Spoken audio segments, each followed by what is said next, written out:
তেল পাম্পে দেখেছেন? তেল পাম্পে, পেট্রোল পাম্পে ওখানে লাইফ জ্যাকেট আছে নাকি? নেই। ওখানে দেখবেন এরকম লাল কালারের বালতিতে 4টে 5টাতে দেখবেন সোনালি গোল্ডেন কালারের কিছু বালি ভরা আছে, দেখেছেন?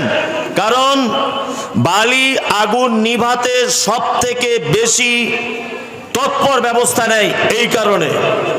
আর একটা গোপন তথ্য বলে দিই, প্রত্যেক পেট্রোল পাম্পে দেখবেন এক সাইডে মাটির তলাতে ইলেকট্রিক সিস্টেমে এক জায়গাতে পানি গরম করার মেশিন বসানো আছে। সব পাম্পে থাকবে না, বড় বড় পাম্পে। কারণ যারা খুব ভালো স্টুডেন্ট, জেনারেল লাইনে পড়াশোনা করেন, আপনারা জানেন। আচ্ছা বলুন তো, এই জায়গাটা আগুন লেগেছে, এই জায়গার আগুনটা নেভানোর জন্য ঠান্ডা পানি দিলে তাড়াতাড়ি নিভে যাবে না গরম পানি দিলে তাড়াতাড়ি নিভে যাবে? কোনটা কোনটা? গরম পানি। ইয়েস, গরম পানি। ঠান্ডা পানি দিলে নয়। যত বেশি গরম পানি দিবেন তত তাড়াতাড়ি করে আগুন নিভে যাবে। আর ঠান্ডা পানি দিলে ওই পানির যে ঠান্ডার যে একদম লো কোয়ালিটির ঠান্ডা, জিরো বরফ, বরফটা যদি আপনি ওখানে দেন তাহলে বরফটা আগুনের সঙ্গে ফাইটিং করে ওর সমপরিমাণ গরম হতে হবে, তবে ওকে ঠান্ডা করতে পারবে, তার আগে পারবে না। তার মানে সারা পৃথিবীতে আপনি একটা 10তলা বিল্ডিং এ উঠবেন, সেখানেও দেখবেন লেখা আছে যদি অগ্নি সংযোগের মানে ইলেকট্রিক ভাবে কোন রকম আগুন লেগে যায় তাহলে এই গ্যাস ব্যবহার করুন। সারা পৃথিবীতে সরকারি তৎপরতায় মানুষকে আগুন থেকে বাঁচাবার জন্য সব থেকে বেশি পদক্ষেপ গ্রহণ করা হয়েছে, পানি থেকে নয়। তা পৃথিবীতে অসংখ্য নবীদেরকে পাঠানো হয়েছে। আল্লাহ সুবহানাহু ওয়া তাআলা একজন নবীকে কথা বলেননি যে মানুষ পানিতে ডুবে গেলে কি করে বাঁচবে, এই পদ্ধতিটা বলে দাও। বলুন, প্রত্যেক নবীকে এই দায়িত্ব দেওয়া হয়েছে মানুষ আগুন থেকে কি করে বাঁচানো যাবে, আপনি তাদের কাছে এইটা আগে বলে দেন। আমি মুমতাজুল ইসলাম সাঁতার কাটতে জানি না, আমি নদী পার হতে হতে নদীতে পড়ে গেলাম, সাঁতার না জানলেও অন্তত পক্ষে হিচড়ে টিচড়ে এদিক ওদিক করেও 1 ঘন্টা বেঁচে থাকতে সক্ষম হব। হবে কি হবে না? যেমন করে বেঁচে থাকবো।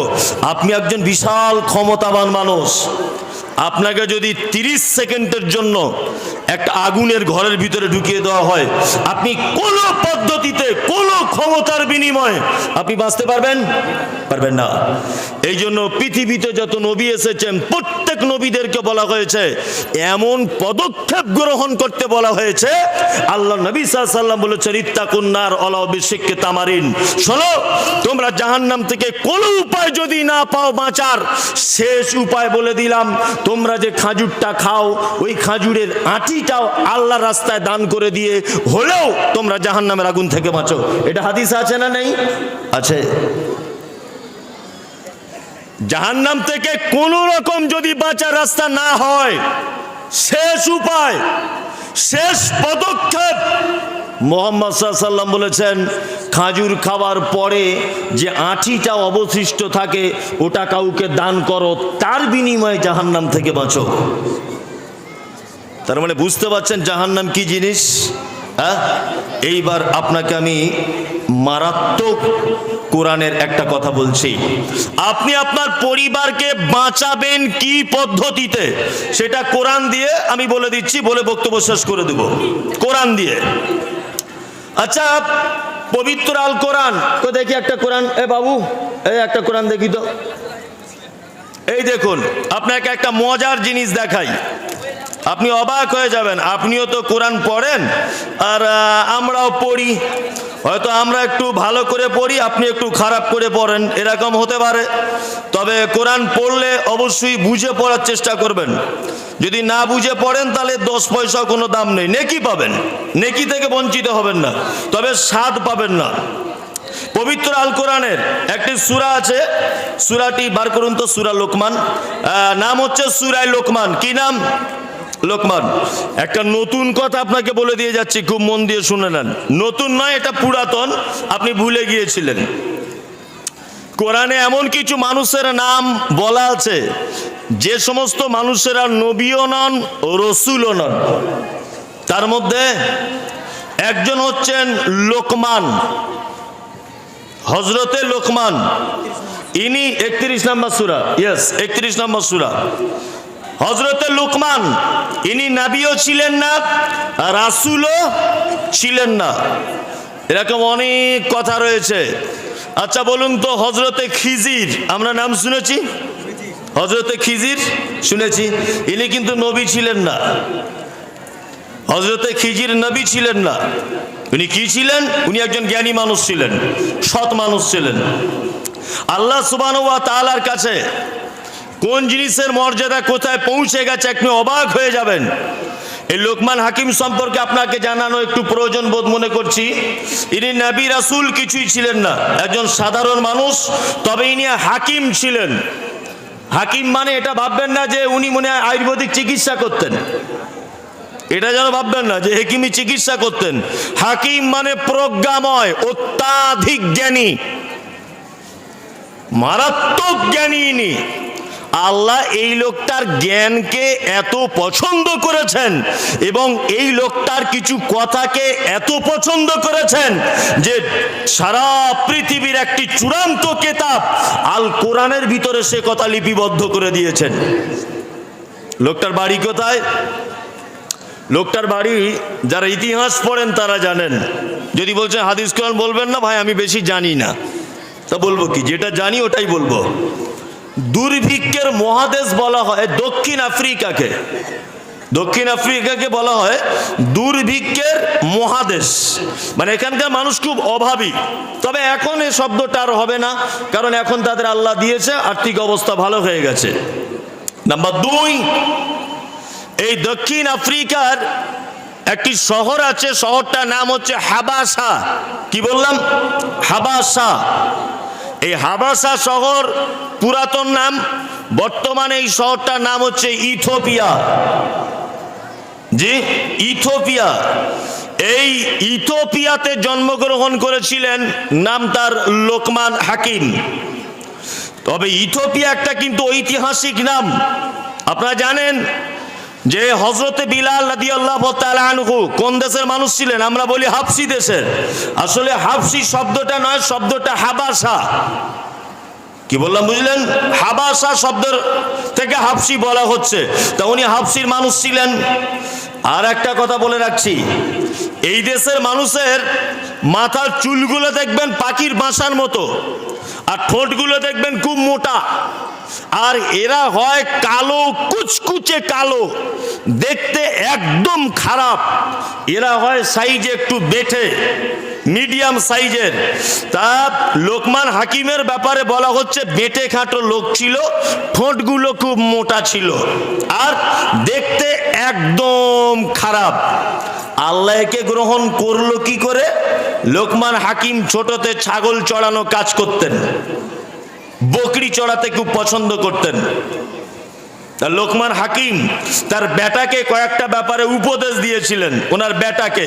সেই উপদেশের কথা আল্লাহ সুবহানাহু ওয়া তাআলা পবিত্র আল কোরআনের ভিতরে একদম স্বর্ণ উজ্জ্বল অক্ষরে লিপিবদ্ধ করে দিয়েছেন।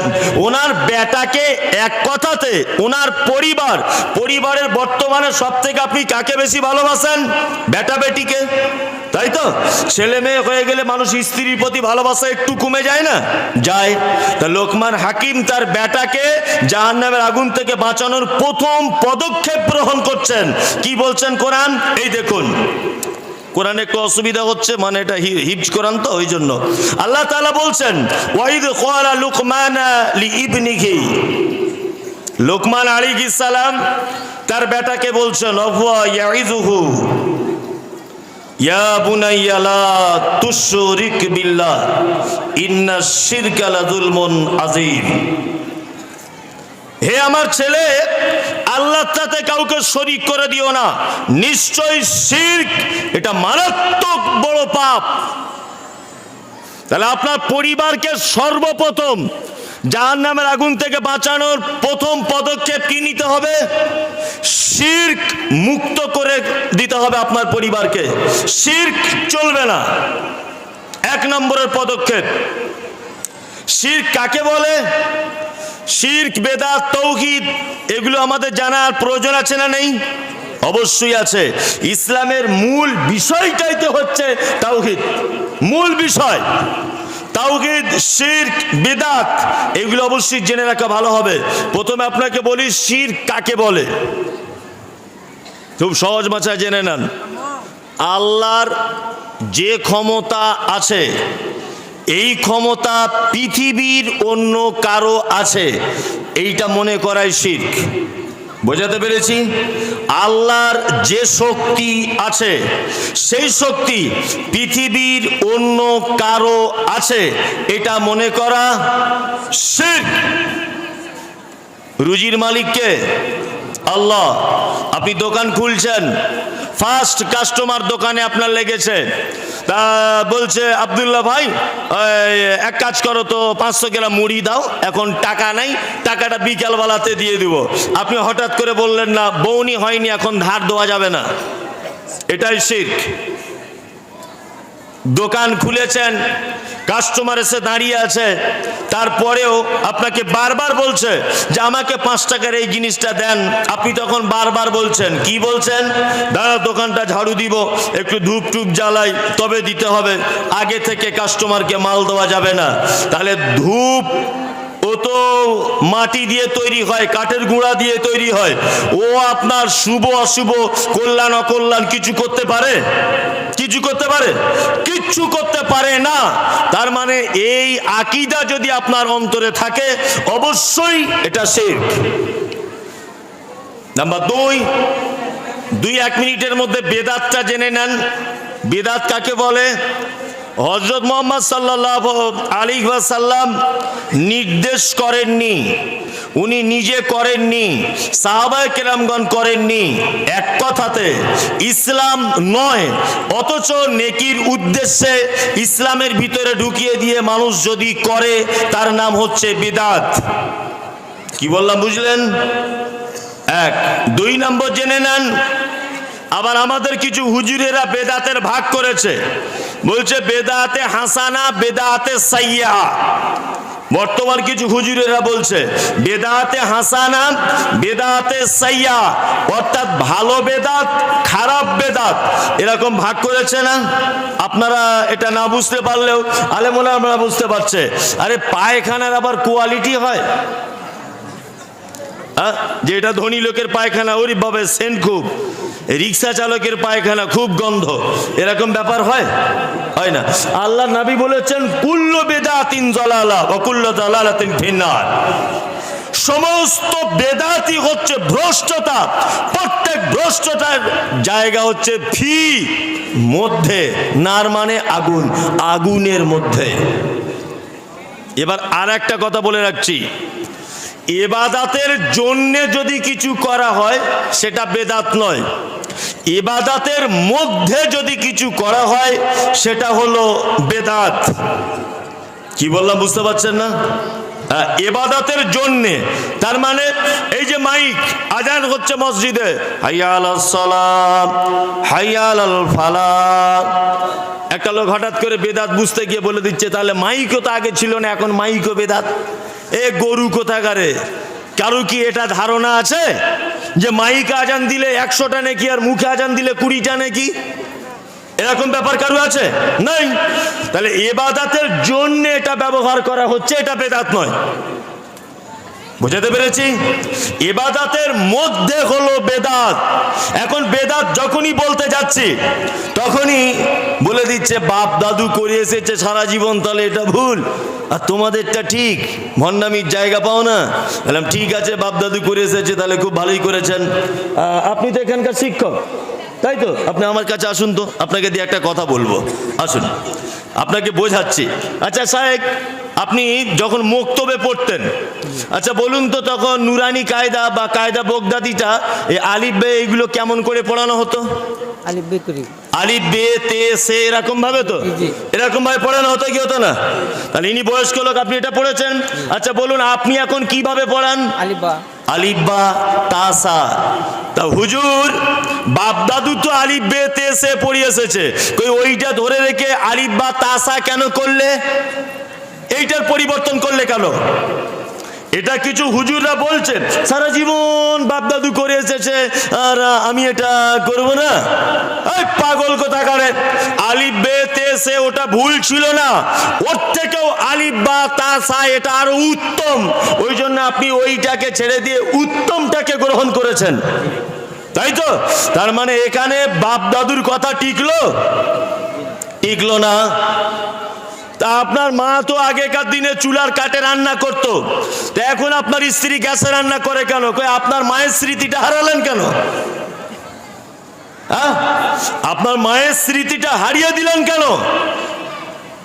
মানে সব বাপ দাদুরটা তুলে দেওয়া যাবে, আর ধর্মের ব্যাপারে বাপ দাদু যেটা করে এসেছে ওইটা তোলা যাবে না? কি আশ্চর্য ব্যাপার। আজকে আমার সব বক্তব্যটা কিন্তু আপনাদের জন্য নয়, অজস্র বেদাতি ভাইরা সোশ্যাল মিডিয়াতে আছে, লক্ষ লক্ষ মানুষ এই মোবাইলগুলোতে এখন দেখছে লাইভে, ওই জন্য সব কথা ভাববেন না যে আপনাদের জন্যই বলছি, অনেক কথা ওদের জন্য আমি বলছি। কি বলছি বুঝতে পারছেন? ওদের জন্য বলছি। তাহলে বেদাত কোনগুলো? যেগুলো নবী সাল্লাল্লাহু আলাইহি ওয়াসাল্লাম করেননি, অনুমোদন দেননি, আপনি নেকির উদ্দেশ্য করবেন, অবশ্যই এটা বেদাত। ভণ্ডামির জায়গা পাও না। আবার আমি বিতর্কিত একটা কথা বলে দিয়ে যাচ্ছি, খুব মন দিয়ে শুনে নেন। সোশ্যাল মিডিয়া মানে এখন মমতাজুল ইসলাম ঝড় উঠেছে, আর শুধু বলছে ও তো রাজমিস্ত্রির কাজ করে, ও কি জানে? আরে আমি রাজমিস্ত্রি যা পড়াশুনো করছি, তুমি সারা জীবন হুজুর হয়ে সেই পড়াশুনো করতে পারছো না? ফুরফুরা শরীফের হুজুর একটা বই লিখেছেন, আবু জাফর সিদ্দিকী। বইটার নাম হচ্ছে আল মাজমুআত। এই আল মাজমুআতের বাংলা অনুবাদ করেছেন ফুরফুরা শরীফের একজন পীর সাহেব আবুল আনসার সিদ্দিকী।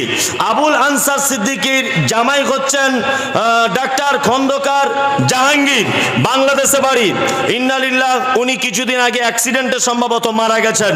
উনি একটা আল মাউজুআতের বাংলা অনুবাদ করতে গিয়ে বলেছেন, নবীকে সৃষ্টি না করলে পৃথিবীর কিছু সৃষ্টি করা হতো না। আবু জাফর সিদ্দিকী এটা বলে গেছেন, এটা নবীর হাদিস নয়, এটা জাল কথা। উনি বলে গেছেন এটা নবী নূরের তৈরি।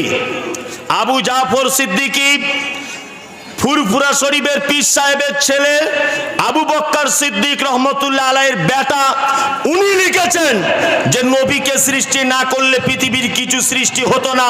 এটা একদম জাল কথা। উনি ওনার বই লিখেছেন, আমি আজকে বইটা আমার গাড়িতে আছে, মনি প্রয়োজনে তুমি বইটা একবার এনে দাও, সোশ্যাল মিডিয়ার সামনে দেখিয়ে দিই।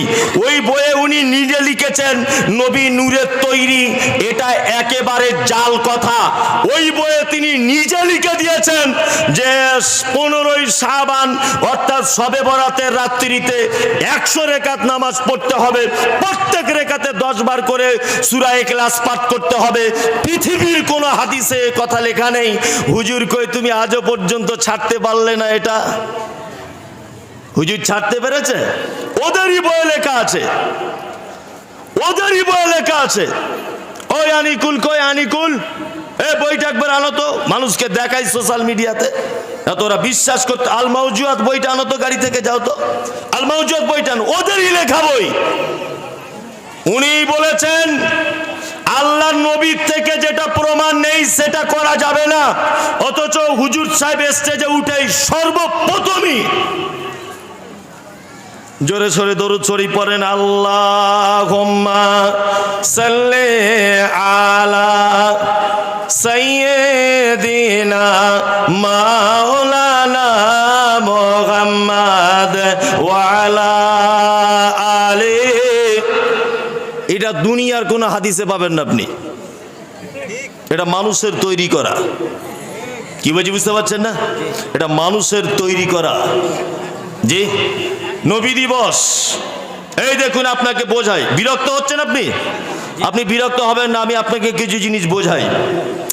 আচ্ছা আল্লাহ, আমি মমতাজুল ইসলাম, আমার জন্ম হচ্ছে উত্তর 24 পরগনা জেলার দত্তপুকুর থানা। আগে আমাদের বারাসাত ছিল, ওটা এখন কেটে দত্তপুকুর হয়েছে। আচ্ছা বলুন তো, আমার গ্রামের লোক, আমার কটা ছেলে, আমার কটা মেয়ে, আমি কত ভালো, আমি কত নামাজি, আমি কত দানি, আমি ছোটবেলা থেকে ভালো কিনা, আমি কতটা পড়াশুনো জানি, আমার ছেলে মেয়ে কটা, আমার নারী নক্ষত্র, আপনাদের গ্রামের লোক বলতে পারবে বেশি, না আমার গ্রামের লোক বেশি বলতে পারবে? আমার গ্রামের লোক বেশি বলতে পারবে। এবার আপনাকে বলছি, আচ্ছা মুহাম্মদ সাল্লাল্লাহু আলাইহি ওয়াসাল্লাম জন্মগ্রহণ করেছিলেন কোথায়? আরব। দেশটার নাম সৌদি আরব নয়, আরব।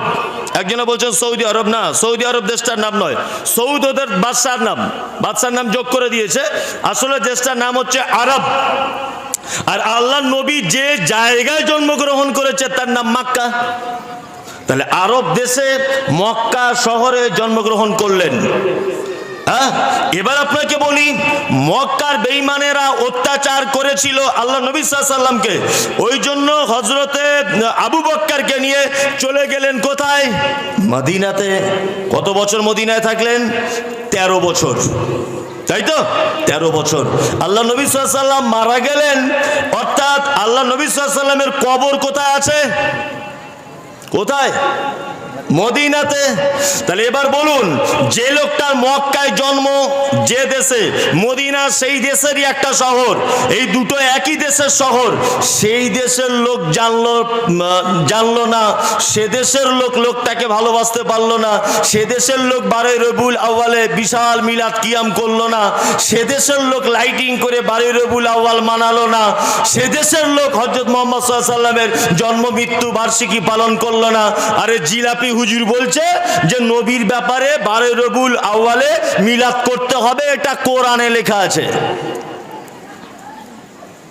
মেহরাব সিদ্দিকী সাহেব পুরপুরার বক্তব্য রাখতে রাখতে বলছেন, যদি বলছেন আপনি কি শুধু গীবত করছেন, আল্লাহর কসম, আল্লাহর কসম, গীবত 6 জায়গাতে জায়েজ। তার মধ্যে এক, ধর্মীয় নেতা বা রাষ্ট্রীয় নেতা যদি তার প্রজাদের ব্যাপারে ভুল পদক্ষেপ নেয়, অবশ্যই তার বিরুদ্ধে কথা বলা, এটা গীবত হবে না। তাহলে এইগুলো হচ্ছে ধর্মীয় নেতা, এদের ব্যাপারগুলো জনগণকে বলে দিতে হবে।